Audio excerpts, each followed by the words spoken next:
You're standing at the edge of a field. It's late, the light is going, and a horse you've never met lifts its head and looks straight at you. Not past you, at you.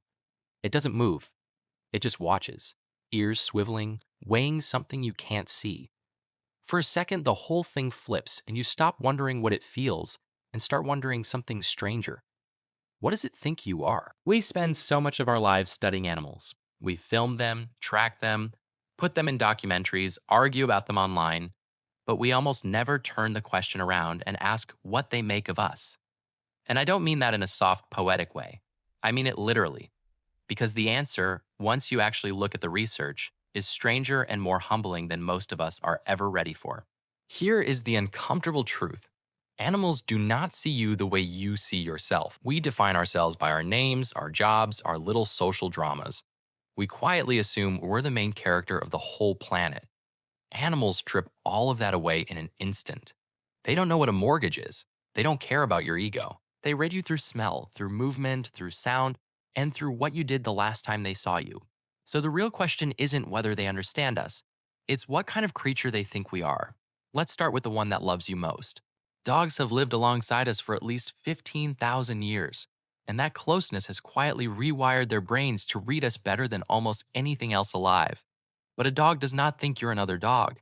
It knows you're something else entirely. In studies that train dogs to lie perfectly still inside an MRI scanner, researchers found that when a dog catches the scent of its own person, the reward center of its brain lights up more than it does for any other smell, including familiar dogs and strange humans.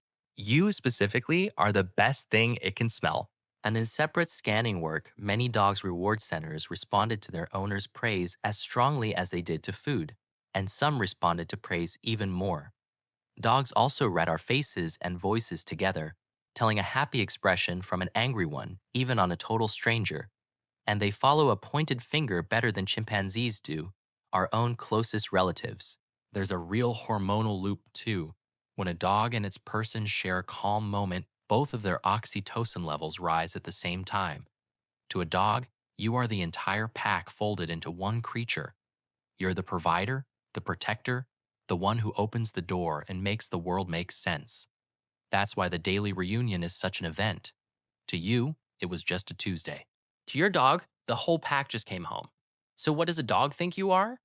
Probably something like, "You are my entire world. You are baffling, and you have unbelievable access to snacks."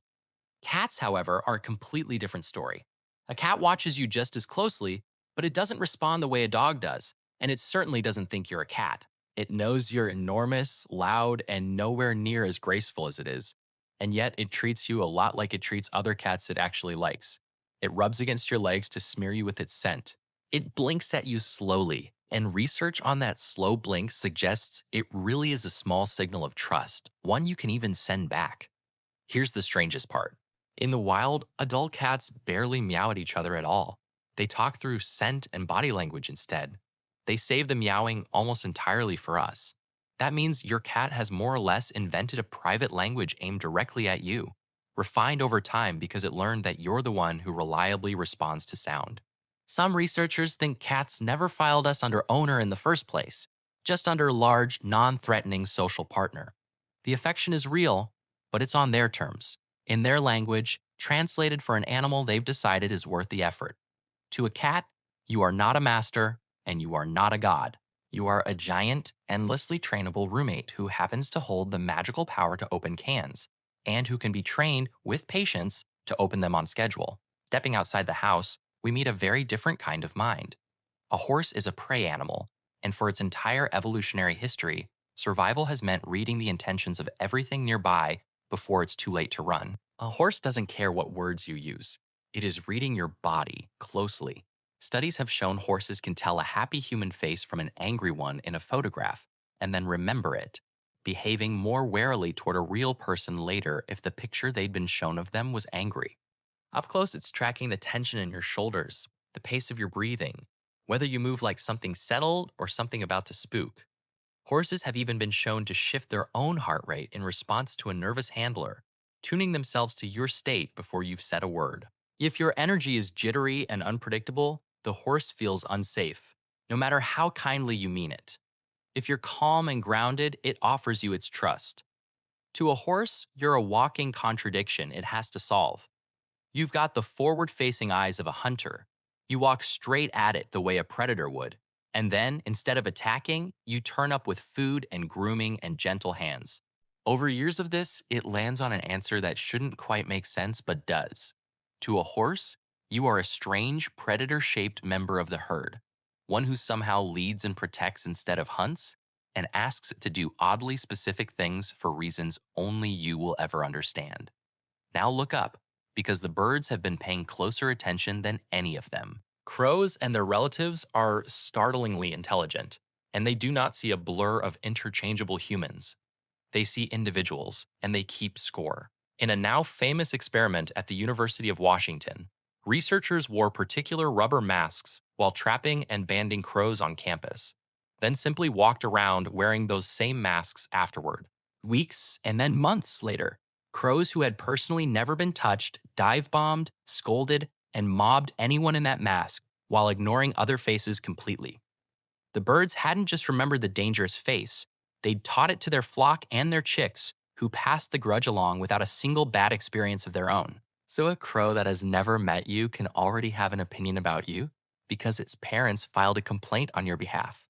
You've got a reputation in the crow community, and you never even got the chance to make a first impression.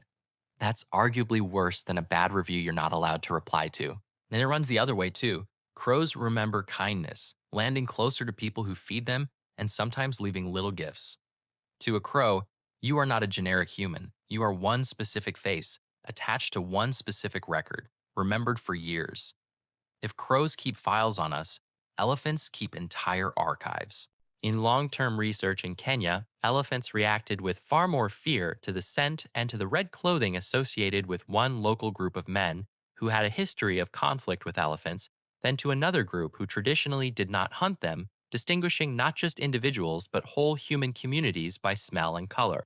That wariness gets handed down the herd to youngsters who have never seen the danger for themselves.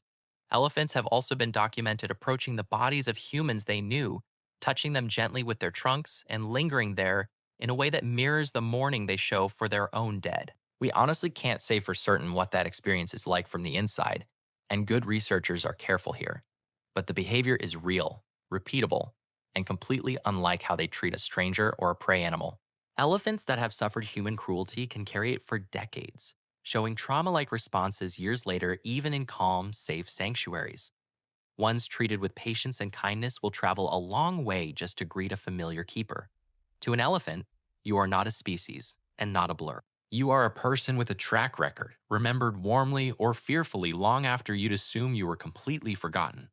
Not every animal keeping tabs on you is exotic, though. Some are in your backyard right now. City squirrels, raccoons, and pigeons have quietly rebuilt their whole behavior around us. Take the pigeon, the bird we've spent decades writing off as a flying pest. In lab tests, pigeons can learn to tell individual human faces apart in photographs and hang on to that recognition for a long time, which is part of why they carried messages so reliably for centuries.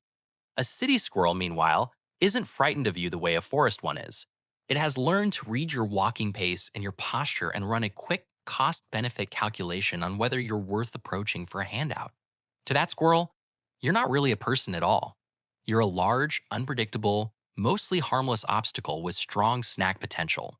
A kind of moving tree that occasionally drops crumbs. And to a raccoon, you're something even better than that. The strange, generous keeper of the metal boxes it raids after dark.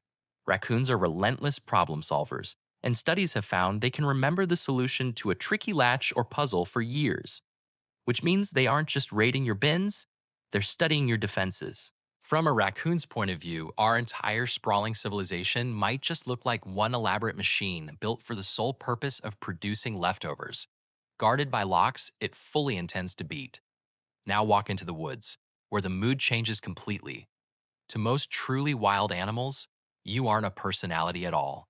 You are a threat to be measured. Fast. A deer standing at the edge of a clearing isn't wondering about your career. It's tracking four cold facts: your shape, your direction, your scent, and the exact distance between you and its escape route. And it turns out that fear runs far deeper than we ever assumed. In one striking study out on the African savanna, researchers set up speakers at water holes and played recordings to the wildlife coming to drink. The calls of large predators like lions, alongside the sound of ordinary people simply talking. Again and again, savanna animals like giraffes, zebras, antelope, and even elephants reacted more strongly to the human voice than to the apex predator that had been hunting them for millions of years, often abandoning the water entirely, not slightly more, measurably, consistently, more afraid of us than of lions. And in fairness, they are not wrong to feel that way. We've reshaped the planet more completely than any force in a very long time. And to a wild animal, you are simply the most dangerous thing in the entire landscape. Something it often knows is there long before you have any idea it's watching you back. And then there is the animal whose mind is so unlike ours that it barely maps onto anything familiar at all. The octopus tastes and feels the world through its arms, with most of its neurons spread out through its body instead of locked inside a central brain. In a real sense, its intelligence is distributed, less like a single command center and more like 8 semi independent minds working together. To an octopus, you begin life as a huge, blurry shape looming somewhere past the surface of the water. And yet, alien as that mind is, some captive octopuses have been seen clearly recognizing individual keepers, calmly greeting one familiar person while pointedly blasting another with a jet of water, over and over, the same person every time.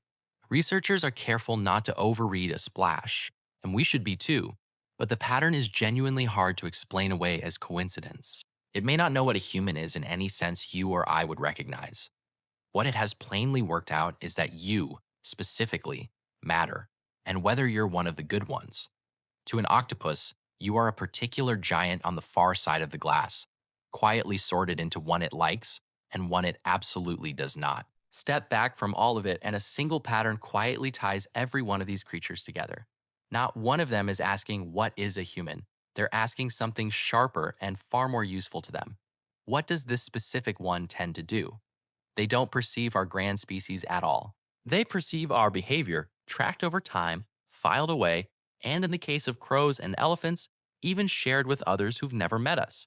And that fear study says it most bluntly of all. Across whole ecosystems, animals have collectively concluded that the single most dangerous sound on Earth is a human voice, a reputation we earned one ordinary encounter at a time without ever once meaning to apply for it.